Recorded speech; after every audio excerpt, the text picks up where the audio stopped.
গল্পের বাক্স চ্যানেলে আমি রোমানা নূপুর আজ আপনাদের জন্য নিয়ে এসেছি মনীন্দ্র গুপ্তের লেখে একটি উপন্যাস অনুপমা। আজ শুনবেন উপন্যাসটির প্রথম পর্ব।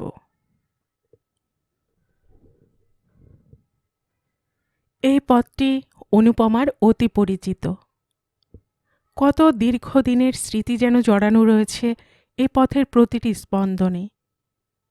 পৌষ মাঘের দিনে স্কুল ছুটির পর যখন বিষণ্ণ হয়ে আসে বিকেলের আলো, আর দুপাশের স্তম্ভিত পাইন গাছের ভেতরে ঝিরঝির শব্দে বাজে আসন্ন সন্ধ্যার পূরবী, একটা ফাঁড় কোটে নিজেকে সম্পূর্ণ আবৃত করে অনুপমা হাঁটতে হাঁটতে চলে যায় অনেক দূর। আঁকা বাঁকা সরু পায়ে চলা পথ, আধে অন্ত তার দেখা যায় না। আর এখান থেকে শহরও অনেক দূরে। রাত্রে উৎকর্ণ হলে শুধু স্টেশনের শেষ মেল ট্রেনটার যাবার শব্দ শোনা যায়, তাও অত্যন্ত অস্পষ্ট, আবছা আবছা। শহরের এক প্রান্তে অনুপমার ভিক্টোরিয়া গার্লস স্কুল। অদ্ভুত সুন্দর এই স্কুলের অট্টালিকা একটা আলুলায়িত প্রাচীরের ভেতরে আবদ্ধ হয়ে আছে যেন কত যুগ ধরে এই স্কুলটি। একখণ্ড সবুজ মাঠের টুকরো এর সংলগ্ন। এই টুকরো প্রান্তরকে মেয়েরা বলে লন। ছোট মেয়েদের কচিমুখের মতোই এই লনটি সবসময় ঝলমলে। বিকেলে স্কুল ছুটির পর মেয়েরা যখন লনে এসে সমস্ত দিনের ক্লান্তিকে মুক্ত করে দেয়, মনে হয় সবুজ মাঠে প্রজাপতিদের এই বর্ণ বৈভবে ভিক্টোরিয়া স্কুলের আবার নতুন করে পিরিয়ড বসে। কি অদ্ভুত তখন লাগে অনুপমার। সমস্ত স্কুল কম্পাউন্ডের স্তব্ধতাকে বিদীর্ণ করে পাশের কুয়াশা ম্লান বিক্ষিপ্ত অ্যাসবেস্টাসের বাড়িগুলোতে সে কলরব প্রতিধ্বনিত হয়ে নিশ্চিহ্ন হয়ে শেষে মিলিয়ে যায় শহরের দিকে। এই কয়েকটি মুহূর্ত স্ফূর্তিতে উজ্জ্বল, প্রাণ প্রাচুর্যে উদ্বেল হয়ে ওঠে অনুপমার মন। সমস্ত রাত্রিতে তার নিঃসঙ্গ একক অনুভূতিতে এর বিচ্ছুরিত রেখা তার ঘুমের গোধূলিতে বারবার করে অভিসার। প্রথম প্রথম অনুপমা অবাক হয়ে শুধু চেয়ে থাকত সাদা দেয়ালগুলোর দিকে। সুইচ অফ করে তার বিস্তৃত শয্যার একপাশে নির্মেঘ আকাশের বিষণ্ণ শশী লেখাটির মতো থাকত স্তম্ভিত হয়ে। প্রহরের পর প্রহরের পরিক্রমার মাঝখানে অনুপমা অস্থির হয়ে উঠত। কখন রাত্রির স্তব্ধতাকে বিদীর্ণ করে আকাশের গায়ে কনক উষার রক্তরাগ ছড়িয়ে পড়বে, আর রাত্রি ভোর না হতেই অনুপমা উঠে এসে দাঁড়াত তার সদ্য ঘুম ভাঙা চোখ দুটো নিয়ে জানালায়। শিশির স্নাত সামনের বিস্তীর্ণ প্রান্তরের শেষ প্রান্তে যেখানে অস্পষ্ট হয়ে আছে বহু প্রতীক্ষিত সবিতার আসন্ন অভিসার মুহূর্ত, অনুপমার চোখ দুটো উধাও হয়ে চলে যেত সেখানে। তার ব্যাকুলিত দৃষ্টির সীমান্তে একটু একটু করে ছড়িয়ে পড়ত লাল সূর্যের আভা, আর অনুপমা খুশিতে উজ্জ্বল হয়ে ফিরে আসত ভেতরে। স্টোভ ধরিয়ে কেতলি চাপিয়ে দিয়ে চলে যেত বাথরুমে। তারপর বাথরুম থেকে সুগন্ধি সাবানের স্নিগ্ধতায় সর্বাঙ্গ সুরভিত করে ফিরে এসে বসত স্টোভের পাশে। প্রভাতী পান পর্বের শেষে রবীন্দ্র রচনাবলীর কোনো একটি খণ্ডকে আশ্রয় করে একটি বেতের চেয়ারের ভিতরে আকণ্ঠ মগ্ন হয়ে থাকত অনুপমা। কাঁচা সোনার মতো রোদ্দুর এসে পড়ত তার গায়ে, পায়ে, তার মাথার উজ্জ্বল কালো চুলের সমুদ্রে। শাড়ির প্রান্ত অনুপমার ঝলমল করে উঠত সে অবিচল রৌদ্রদীপ্তিতে। তারপর 9টা বাজবার সঙ্গে সঙ্গে হাতের বইটা তার আপনা থেকে বন্ধ হয়ে আসত। ক্লান্তির একটা ইঙ্গিত সমস্ত মুখের উপর বহন করে অনুপমা উঠে এসে দাঁড়াত আবার সেই জানালায়।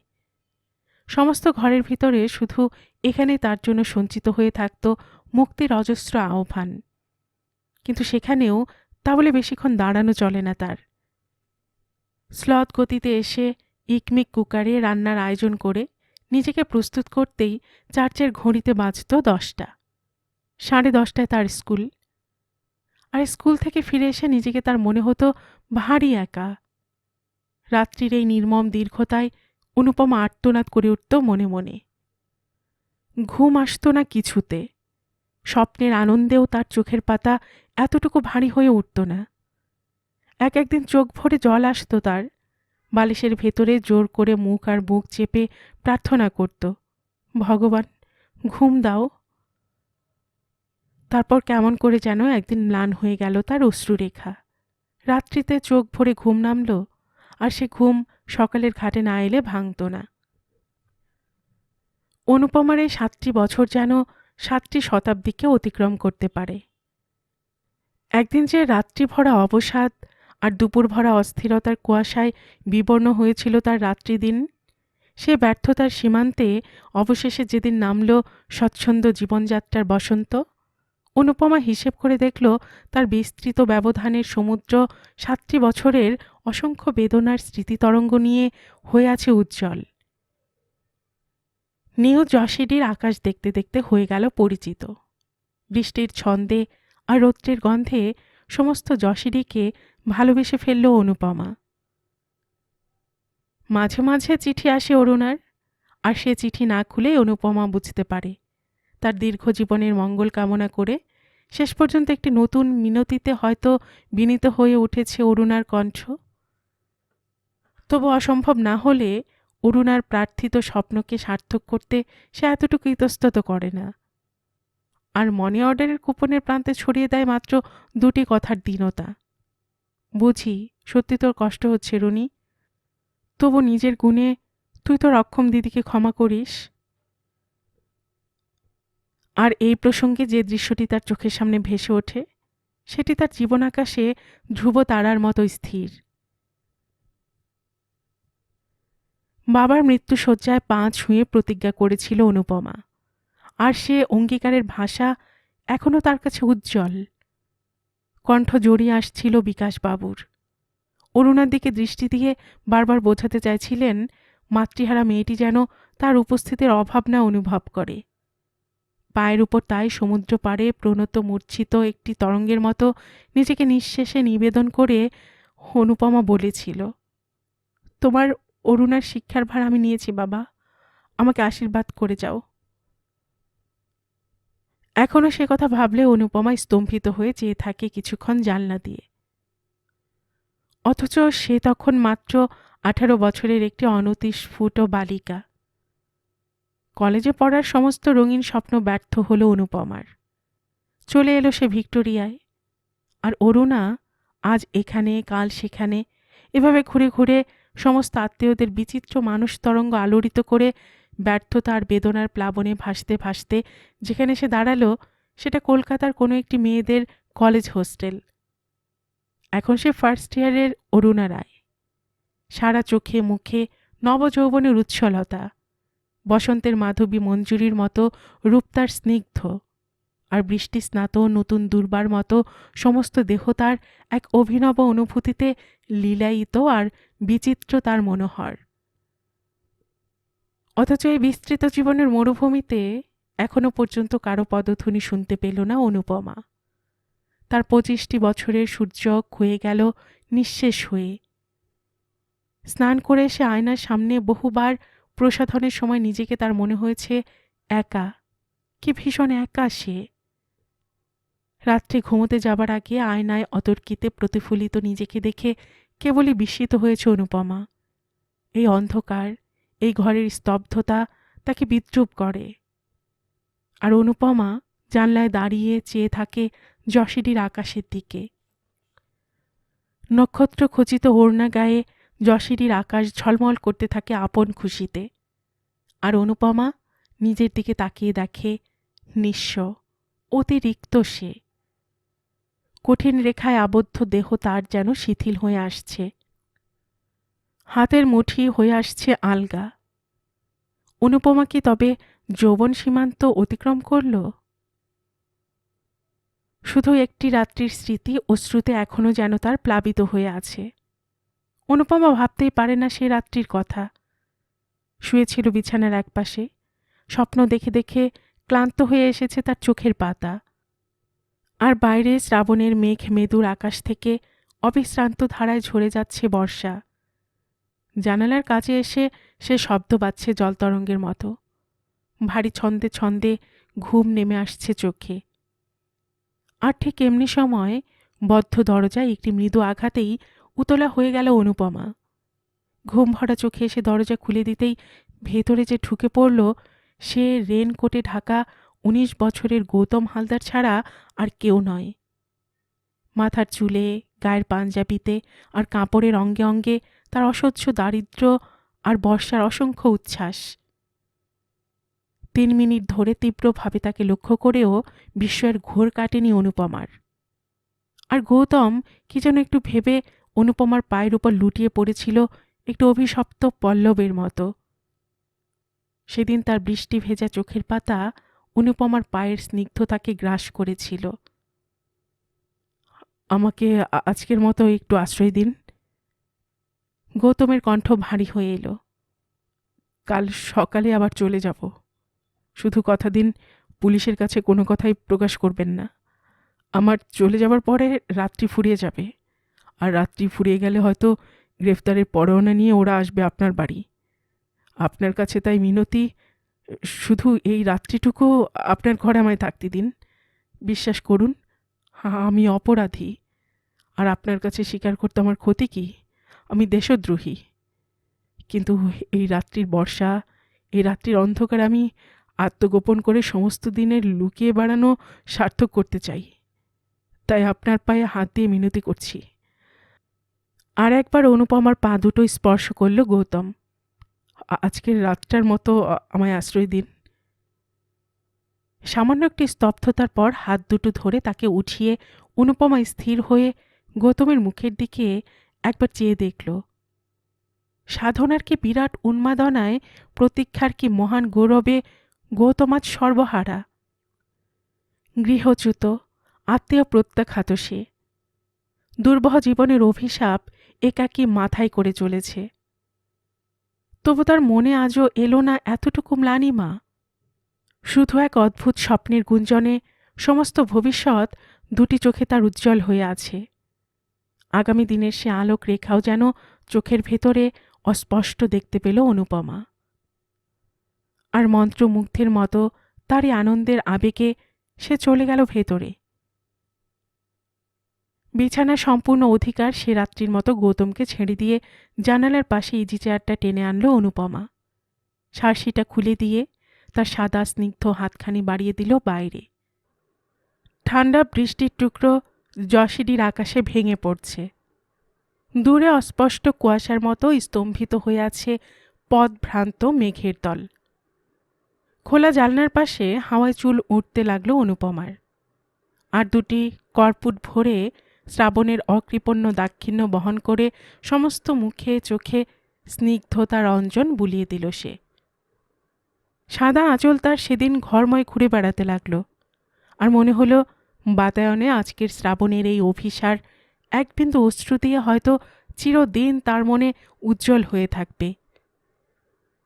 বিছানার পাশে গৌতমের ঘুমন্ত মুখের খুব কাছে একবার এসে বসল অনুপমা। এই করুণ, অতি অসহায় একটি মুহূর্তে গৌতমকে যখন মনে হলো ক্লান্ত, অনুপমার ইচ্ছে হলো একটি বার শুধু তার মাথার চুলে আর বিবর্ণ মুখে সে হাত বুলিয়ে দেয়।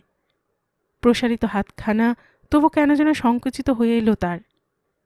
অনুপমা মনে মনে প্রার্থনা জানালো, রাত্রির দীর্ঘতার আর ব্যর্থতার জন্য নিজেকে দিল অজস্র ধিক্কার। বসে থাকতে থাকতে পা দুটো ভারী হয়ে এলো তার। সম্পূর্ণ আনমনা হয়ে প্রশান্ত শয্যার একটি দিকে তনুলতাকে তার বিস্তৃত করে দিল সে। বৃষ্টির বেগ শিথিল হয়ে আসছে, আর খোলা জানলা দিয়ে বৃষ্টি শেষের ঠান্ডা হাওয়া এসে লাগছে তার সর্বাঙ্গে। অনুপমা পাশ ফিরে একবার গৌতমের মুখের দিকে তাকালো। মাঝখানে তাদের ব্যবধান আস্তে আস্তে হয়ে এলো সংকীর্ণ। ভয় হলো অনুপমার, তার তপ্ত নিঃশ্বাসে আর হৃদয় স্পন্দনের অসহ্য উত্তাপে যদি গৌতমের ঘুম ভেঙে যায়। অতি সন্তর্পণে তাই গৌতমের একটি হাত নিজের হাতের ভেতরে চুরি করে আনলো অনুপমা। তারপর সে হাতখানি তার বুকের উপর চেপে ধরল শক্ত করে। তরঙ্গিত সমুদ্রের মতো বুকের উত্থান পতনের সঙ্গে সে হাতখানিও ছন্দিত হতে লাগলো রাত্রি ভরে। আর গৌতম হালদার একটি রাত্রিতে জীবনের সমস্ত অবসাদের বোঝা নামিয়ে দিয়ে কয়েক মুহূর্তের জন্য নিজেকে করল ভারমুক্ত। ঘুম যখন ভাঙল, আকাশের দিকে চেয়ে দেখতে পেল গৌতম। নতুন প্রভাতের প্রতি শুকতারার লক্ষ্য স্থির, অথচ একটি হাতের প্রতি অনুপমার এই অযাচিত করুণার কথা ভেবে সমস্ত শরীর তার আবেগে চঞ্চল হয়ে উঠল। হাতখানিকে মুক্ত করতে গেলে যদি অনুপমার ঘুম ভেঙে যায়, এই ভেবে সে কিছুক্ষণ স্তব্ধ হয়ে রইল। তারপর অতি সন্তর্পণে হাতটি ছাড়িয়ে নেবার সময় সামান্যতম আঘাতে অনুপমার ঘুম ভেঙে গেল। আর অনুপমা অপরিসীম লজ্জায় অমনি দু হাতে মুখ ঢেকে সদ্য ঘুম ভাঙা চোখ দিয়ে সমস্ত রাত্রির ইতিহাস কল্পনা করে মনে মনে বিষণ্ণ হয়ে উঠল। এক মুহূর্তে বিছানা ছেড়ে চলে এলো গৌতম দরজার কাছে। এখনো আকাশের গায়ে ছড়ানো রয়েছে নক্ষত্রের উৎসব অবশেষ। এই স্তিমিত ভোরে সূর্যের এই নম্র নীল স্বপ্ন সার্থক হবার আগেই তাকে চলে যেতে হবে। সামনের পথ অনন্ত, সে পথে ব্যর্থতা আর বেদনা, ভয় আর অবসাদ। তবু চলে যাবার জন্য একটি পা বাড়াতেই বিদ্যুৎ বেগে ছুটে এসে দরজাটা পিঠ দিয়ে আটকালো অনুপমা। তারপর গৌতমের পাঞ্জাবির একটা খোলা বোতাম আটকাতে আটকাতে জিজ্ঞাসা করল, কি নাম আপনার? গৌতম। আর আপনার? অনুপমা। আজ থেকে তুমি আমার অনুদি। বলতে বলতে একটা মৃদু হাসিতে সুন্দর হয়ে গৌতম একবার নিচু হয়ে অনুপমার পা দুটি স্পর্শ করে বলে উঠল, আর আমি তোমার গৌতম। এখন আসি, কেমন? এসো। এই কথাটাও যেন স্পষ্ট করে সেদিন বলতে পারল না অনুপমা। পরের দিন সমস্ত সকালে ঘুরে ঘুরে সে কথাটাই মনে পড়ল অনুপমার। চায়ের পেয়ালা হাতে নিয়ে স্তব্ধ হয়ে বসে রইল কিছুক্ষণ। সমস্ত কাজ পড়ে রইল তার, কুকার জ্বলল না। বইয়ের একটা পাতাও সে ভালো করে পড়তে পারল না সেদিন। কে এসেছিল তার মনের মরুভূমিতে, আর কেনই বা এমন করে তাকে সে চঞ্চল করে গেল? স্কুলে গিয়ে মেয়েদের কিছু লিখতে দিয়ে সে শুধু চেয়ে রইল জানালার ভেতর দিয়ে দূরের নির্বিকার আকাশের দিকে, অখণ্ড অবারিত নীলিমার সমুদ্র আকাশে। অথচ তার মন জ্বলে যাচ্ছে, পুড়ে যাচ্ছে ছাই হয়ে। কেন কেন এই রিক্ততা, এমন ব্যর্থতা তার? সে রাত্রে আবার বর্ষার ছন্দ শোনা গেল জানলার কাছে, অথচ গৌতম এলো না। যেখানটিতে শুয়েছিল গৌতম আগের রাত্রে, অনুপমা তারই উপর বুক পেতে দিল আলগোছে, খুবই ধীরে ধীরে। বুঝল রাত্রির উত্তাপ এখন এসেছে স্নিগ্ধ হয়ে। তবু ভালো লাগলো তার নিজের এই দীনতাকে, এমন আকুলিত হয়ে যৌবন সীমান্তে এসে একটি নিষ্পাপ ফুলের সুরভিকে গ্রহণ করতে। তারপর বহুদিন অতিক্রান্ত হয়েছে অনুপমার। মনে পড়ে না সেদিনের স্মৃতির উত্তাপ। আর সে কথা চকিতে মনে হলে লজ্জায় ঠোঁটের দুপাশে একটি সূক্ষ্ম হাসির রেখা পড়ে তার। তবু যেদিন রাত্রে নামে বর্ষা, সমস্ত যশিডির বুকে বাজতে থাকে মেঘের মৃদঙ্গ। একটি বিগত রাত্রির স্মৃতির প্রতি প্রণতিতে অবসন্ন হয়ে আসে অনুপমার সারা দেহ, সারা মন। এই ভালো, অনুপমা ভাবে, এই যেন চেয়েছিল সে চিরদিন। তার নির্জন সমুদ্র তীরে একদিন যে অপরিচিত অতিথিটির পদধ্বনি শুনে বিস্মিত হয়ে গিয়েছিল সে, সেইটুকুই সমস্ত জীবন ভরে তার কাছে স্মরণীয় হয়ে রইল। একটি রাত্রির ইতিহাস, একটি শয্যায় তাদের ক্ষণকালের যুগ্ম উপস্থিতি। সে কথাই কল্পনা করে অনুপমা উজ্জ্বল হয়ে উঠল মনে মনে। আর আজকে অনুপমা পৃথিবীর এমন একটি প্রাণী, সমস্ত জীবন ভরে যার শুধু ব্যর্থতা, বেদনা আর প্রতীক্ষা। অথচ ওর দিকে, ওর মনের বদ্ধ দরজায় কারো হাতের স্পর্শ এখনো এসে পৌঁছল না। তবে কি, অনুপমা ভাবল একবার, দেখতে সে সুশ্রী নয়? বিছানা থেকে উঠে এলো আয়নায়, দেখল নিজেকে সম্পূর্ণ নিরাভরণ করে। কই, রাত্রির এমন অন্ধকারেও অনুপমা আবিষ্কার করল তাকে তো অমনোযোগ দেওয়া যায় না। সমস্ত মুখে, সমস্ত বুকে এখনো তার যৌবনের কঠিন উচ্ছলতা, দু চোখে এখনো তার তৃষ্ণার উদ্ধত উত্তাপ। রূপের পৃথিবীতে সে এখনো রিক্ত নয়, লাবণ্যের প্রতিশ্রুতি এখনও তার অঙ্গে অঙ্গে উজ্জ্বল। মাঝে মাঝে স্কুলের দু একটি মেয়েকে নিজের ঘরে ভুলিয়ে নিয়ে আসে অনুপমা, হাত ভরে চকোলেট সাজিয়ে দেয়, আর তার বিনিময়ে শক্ত করে চেপে ধরে বুকের ভেতরে, যেখানে সঞ্চিত হয়ে আছে তার সুদীর্ঘ বঞ্চনার ব্যর্থতা। চোখ ভরে জল আসে তার, আর কেবল ভাবে এমন একটি মেয়েকে প্রাণ ভরে সে শুধু চেয়ে দেখবে। এই পুতুলের মতো, এই নতুন ননির মতো লীলায়িত একটি চঞ্চল তনুলতা ঘরময় ঘুরে ঘুরে বেড়াবে, আর অসংখ্য কাজের ভেতরে অনুপমা ভাববে এই স্ফূর্তি ভরা চঞ্চলতা, এই উজ্জ্বল প্রাণ প্রাচুর্য যেন কোনো দিন না নিঃশেষ হয়ে যায়। এমন একটা উজ্জ্বল উপহার তার সমস্ত মনে উৎসাহের প্রদীপ জ্বালবে। আর অনুপমা অবাক হয়ে সে কথা ভাববে, কেবল ভাববে। ক্যাথেড্রাল থেকে ঢং ঢং করে রাত 10টা বাজার সঙ্গে সঙ্গে আর্কেডিয়া হোস্টেলের একটি ঘরের দরজা বন্ধ হয়ে এলো। অহেতুকী আবরণ থেকে নিজের উত্তমাঙ্গ বিদ্যুৎ গতিতে মুক্ত করে আনলো অরুণা রায়। তারপর আয়নার কাছে এসে খুব ভালো করে নিজেকে লক্ষ্য করবার পর একটা পাতলা সিল্কের কালো রঙের ব্লাউজ ধীরে সুস্থে নিজের গায়ের সঙ্গে জড়ালো। তার স্ফীত শক্ত অসমতল বুকের ওপর কালো ব্লাউজটায় মনে হলো যেন পত্রপুটে আবৃত রয়েছে দুটি অনাঘ্রাত অনাস্বাদিত পুষ্পস্তবক। শেষে নিবিড় বন্ধন একটু শিথিল করে দিয়ে এক লাফে ঝাঁপিয়ে পড়ল এসে বিছানার সাদা সমুদ্রে। কিন্তু সে আকস্মিক আবেগের ভার বহন করার সাধ্য ছিল না তার নিবিড় সূক্ষ্ম গ্রন্থির। তাই শেষ বসনহীনতায় অরুণা রায় হল সম্পূর্ণ নিবিমুক্ত। আর সঙ্গে সঙ্গে একটা হাত বাড়িয়ে অমনি শেলফের ভেতর থেকে মার্চেন্ট অব ভেনিসের বইখানা টেনে নিয়ে এক নিঃশ্বাস আবৃত্তি করে চলল Aruna. In such a night. দুবার পড়বার পর আবার সে উঠে দাঁড়ালো। তারপর আস্তে আস্তে এগিয়ে এসে আলগোছে দরজার খিলটি দিল খুলে। মুখ বাড়িয়ে একবার অনুভব করল। এরই মধ্যে কোলাহল মুখরিত এত বড় আর্কেডিয়া স্বপ্নের মতো নিস্তব্ধ হয়ে পড়েছে। কোথাও এতটুকু শব্দ নেই। কেবল মাঝে মাঝে মেয়েদের নিদ্রিত ঠোঁটের ভেতর দিয়ে ভেসে ভেসে আসছে তাদের একান্ত পরিচিতদের নাম। মুখ টিপে একবার হাসল অরুণা। তারপর এসে বিছানায় আবার সমাহিত হলো। ইচ্ছে করেই সুইচটা অফ করল না। আর অরুণার ঘুমের গোধূলিতে তার দেহ সরোবরে দরজা দিয়ে যার ছায়া এসে পড়ল সে একটি নারী মূর্তির। অরুণার কাছে খুবই পরিচিত তার পদধ্বনি। অতি সন্তর্পণে ঘরে ঢুকে দরজাটা বন্ধ করে দিল সেই নারী মূর্তিটি। তারপর আস্তে আস্তে দেহের ওপর থেকে শাড়িখানা যখন মুক্ত করল, তার ভেতর থেকে বেরিয়ে এলো আর্কেডিয়া কলেজের বাংলা সাহিত্যের তরুণ অধ্যাপক। অরুণা দেখতে পেল না তার এই অভিসারের দীনতা, এমন কুণ্ঠিত পরিবেশ।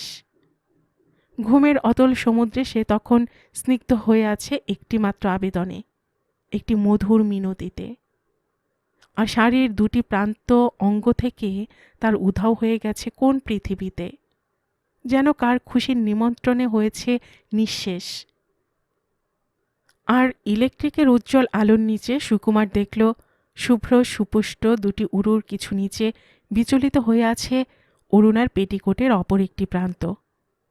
আলগোছে একটা হাত রাখলে বাম উরুতে সুকুমার, আর একটা হাত অরুণার তরঙ্গিত বক্ষের আবেদন থেকে উত্তমাঙ্গের বন্ধনী ধীরে ধীরে মুক্ত করে দিল।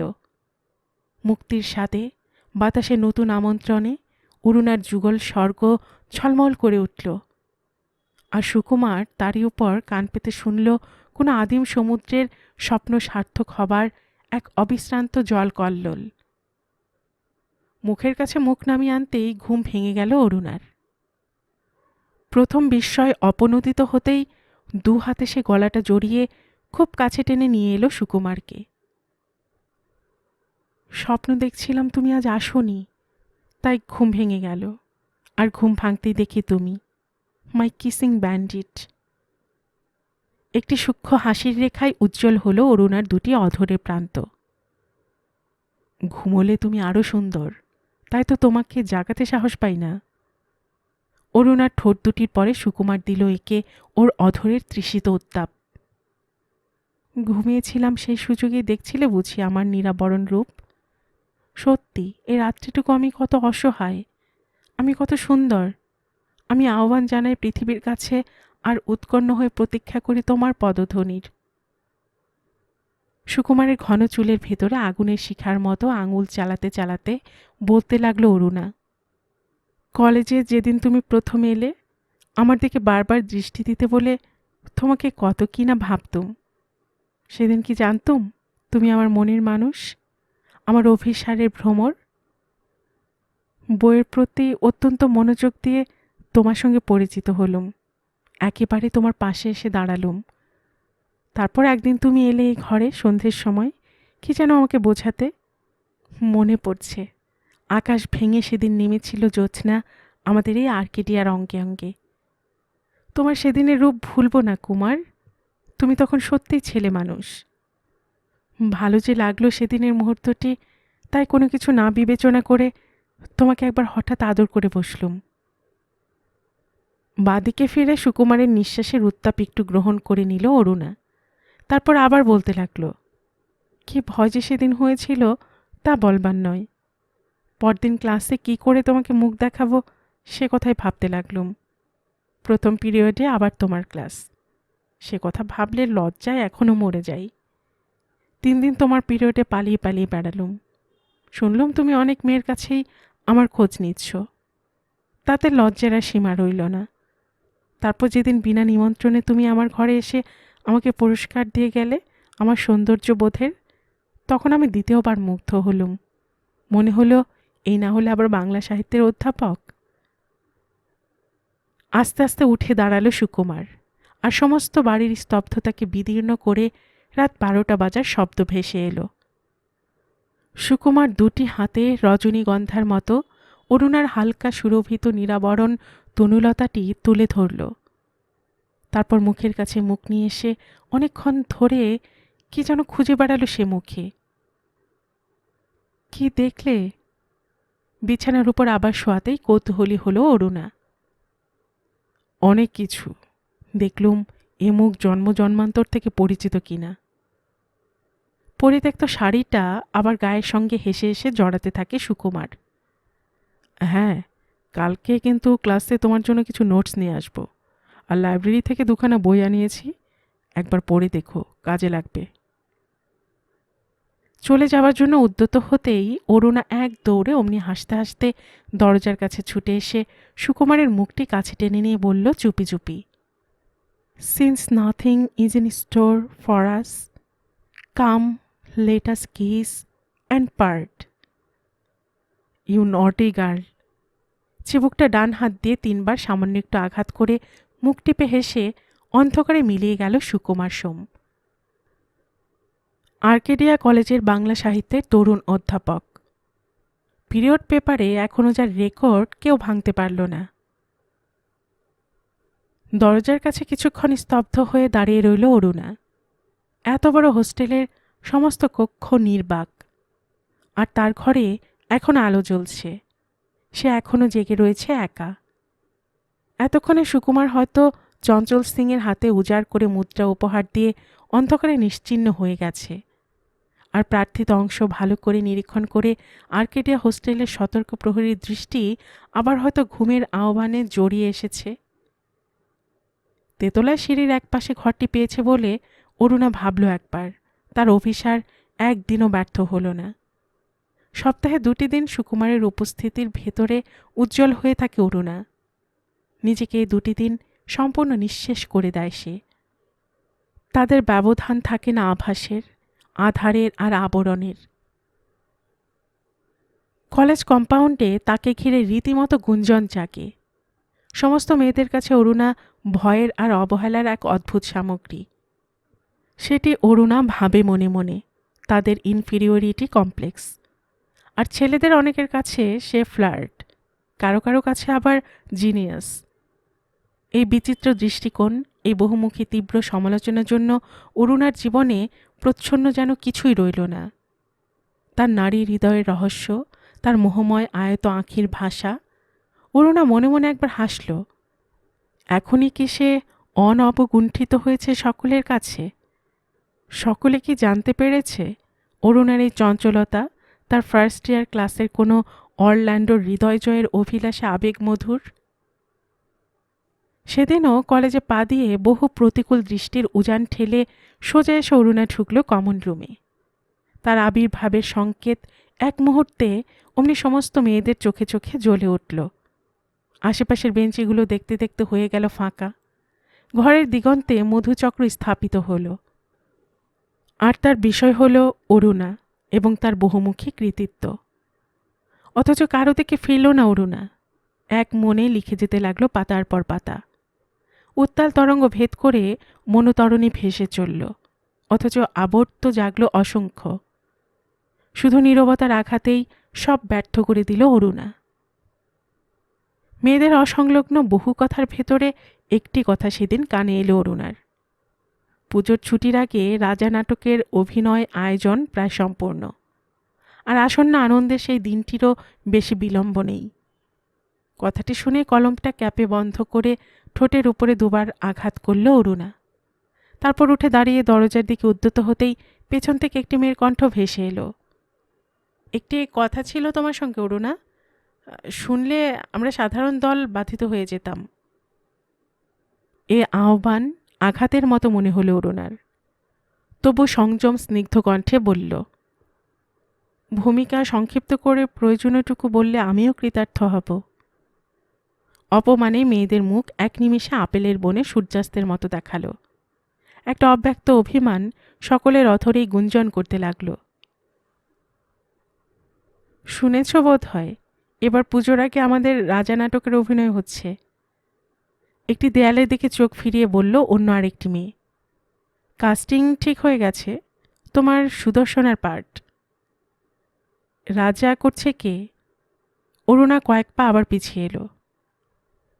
প্রফেসর সোম। সম্মিলিত কণ্ঠে যেন সুকুমারের জয়ধ্বনি হল। অরুণা বেশ বুঝল তাদের অভিমানের উৎসটা কোথায়। আজ থেকে রিহার্সাল শুরু হচ্ছে রুম নাম্বার 10-এ, কলেজ আওয়ারের শেষে। তোমাকে ঠিক সময় আসতে হবে, প্রফেসর সোমের নির্দেশ। ধন্যবাদ। একটি কথার স্ফুলিঙ্গে সমস্ত পরিবেশটি যেন উত্তেজিত করে নিষ্ক্রান্ত হলো অরুণা। সেখান থেকে সে সোজা চলে এলো প্রফেসর সোমের ঘরে। দেখল সুকুমারের হাতে একটি রাজা নাটকের বই।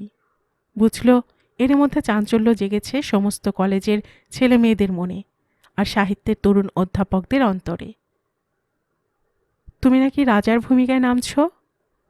নির্জন কক্ষটিতে পা দিয়ে প্রথম অভিনন্দন জানাবার আগে একটু কৌতূহলী হলো অরুণা। হ্যাঁ, তুমি রানী হবে বলে। হাতের বইটা বন্ধ করে ধবধবে দাঁতে হেসে উঠল সুকুমার। যাক সে কথা। আমার নোটস এনেছ? কই দাও। কয়েক পা এগিয়ে এলো অরুণা। বুঝেছি, এবারে মেয়েদের অভিযোগের আর অন্ত থাকবে না। তবু ওদের স্পর্ধা আমি ভাঙতে চাই কুমার। তুমি দেখো, এ পরীক্ষা আমি বিজয়িনী হব। আর অন্ধকারের লীলা শুধু তোমার এবার শেষ হবে না, এবার সব মেয়েদের মনের অন্ধকার থেকে আমিও আলোতে উদ্ভাসিত হব। আচ্ছা চলি, ওদিকে ফার্স্ট বেল পড়ল। কই আমার নোটস দাও। বলতে বলতে খাতাটি নিয়ে ঝড়ের মতো মিলিয়ে গেল অরুণা কলরবের সমুদ্রে। আর কিছুক্ষণ স্তম্ভিতের মতো দাঁড়িয়ে থেকে সুকুমারও অফিস ঘরের দিকে পা বাড়াল। সেবারের অভিনয়ে সুদর্শনাকে সুন্দরভাবে ফোটালো অরুণা। রবীন্দ্রনাথের এই আধ্যাত্মিক মানসীকে এমন করে আর কেউ রূপায়িত করতে পারেনি আর্কেডিয়ার ইতিহাসে। ব্যালকনি থেকে ঘন ঘন হাততালি আর গ্রিন রুমের সমস্ত বিদ্রোহিণীদের অকুণ্ঠ অভিবাদন। এই নিয়ে সেবার প্রমাণ করল অরুণা, সে হম্বগ নয়, ফ্লার্ট নয়। সে এমনি একটি নারী যে জীবন ভরে সুন্দরের পায়ে আত্মনিবেদন করে নিজের যৌবনকে নিঃশেষ করতে চলেছে। সেদিন মন্ত্রমুগ্ধের মতো সমস্ত অডিটোরিয়াম নির্বাক হয়ে অরুণাকে অভিনন্দন জানালো। আর গরবিনী অরুণা মুখ টিপে হাসতে হাসতে সেদিন কত কি ভাবল মনে মনে। একটি গানের সুর দুটি ঠোঁটের ভেতরে গুঞ্জরিত করে হোস্টেলে ফিরে এলো অরুণা। আয়নার সামনে এসে বহির্বাস মুক্ত করতে করতে ভাবল, আজকে তার ট্রাম্প, তার অপ্রতিহত যৌবন বন্যার একটিমাত্র ধারা, এই বিজয় গৌরব। সে এখনও আর্কেডিয়ার সমস্ত ছেলেদের স্বপ্নের অভিসারিকা হতে পারে, আর অঙ্গসৌষ্ঠবের প্রতিযোগিতায় যে কোনো মেয়েকে সে আহ্বান করতে পারে। নিজের নিরাবরণ অঙ্গে অঙ্গে এই মুহূর্তে সে অনুভব করল সমস্ত আর্কেডিয়ার ছেলেদের দৃষ্টির দীনতা আর তাদের অস্ফুট কামনার অস্পষ্ট শিহরণ। ভাবল, পুরুষদের এই মানসিক রিক্ততা নিয়েই মেয়ের আজন্ম রূপবতী। এই এলোমেলো কল্পনার মাঝখানে হঠাৎ যেন ছন্দপতন হল অরুণার। টেবিলের উপর চেয়ে দেখল তারই নামে মূর্ছিত হয়ে আছে একটি এনভেলপ। আলগোছে তুলে নিল অরুণা সে আমন্ত্রণ। তারপর বিছানার সঙ্গে অসঙ্গত একটি ভঙ্গিতে ধীরে সুস্থে খুলে ফেলল চিঠিটা। বলাকার দ্রুত পাখার মতো চোখ দুটোকে একবার চিঠির কাগজের উপর চঞ্চল করে দিল অরুণা। তারপর ভাঁজ করে খামের ভেতরে আবার রাখল ঠেকে। অনুপমার চিঠি। যেতে লিখেছে যশিরিতে। চিঠির প্রতিটি অক্ষরে মিনতির অদ্ভুত দীনতা, সংকোচের একটি নম্র মাধুরী। অরুণা অবাক হয়ে কি যেন ভাবতে লাগল। সে রাত্রে সেলফের উপর থেকে নীল প্যাডটা টেনে নিয়ে অরুণা লিখল অনুপমাকে। সে যাচ্ছে। আজ বৃহস্পতিবার, আর রবিবারের ভোরে সে যেন স্টেশনে গাড়ি নিয়ে প্রস্তুত হয়ে থাকে।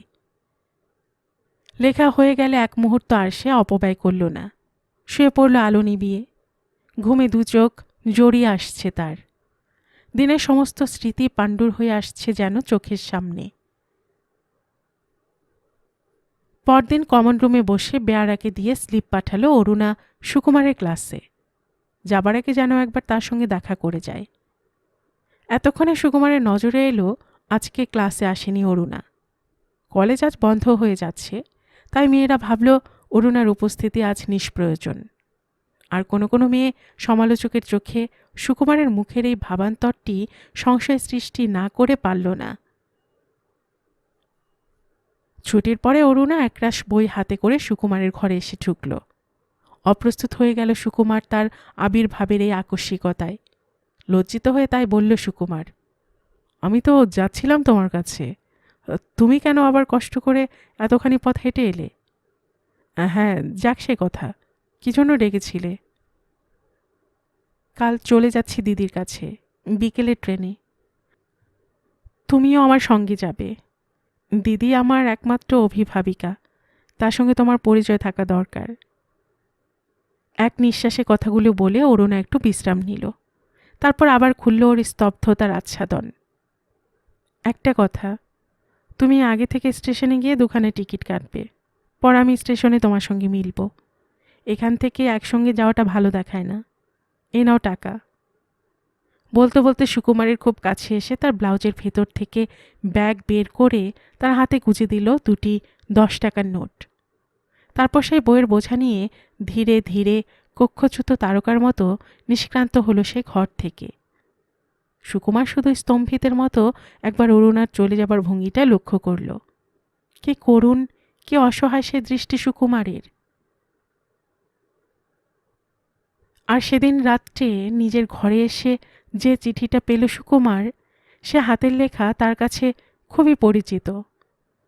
আর সে আহ্বান তার জীবনে খুবই স্বাভাবিক। আজ দীর্ঘ 5 বছর ধরে ওই একটি ধরনের লেখাই সে দেখে আসছে। তবু কম্পিত আঙুলে খুলে ফেলল চিঠিটা, পড়ল। কল্যাণী এসো। বছরে তোমাকে 2 বার এখানে আমরা আশা করি, কিন্তু আজ গত 5 বছরের মধ্যে আমাদের সে আশা তুমি একটিবারের মতো মেটাওনি। কারণ আজও জানতে চাই না। তবু তোমার কাছে প্রার্থনা, এখানে একবার তোমার আশা খুবই দরকার। তোমার মা। সে রাত্রে উদ্ভ্রান্তের মতো আকাশ পাতাল ভাবল সুকুমার, অথচ অন্ধকারের ভেতরে একটি আলোক রেখাও সে আবিষ্কার করতে পারল না।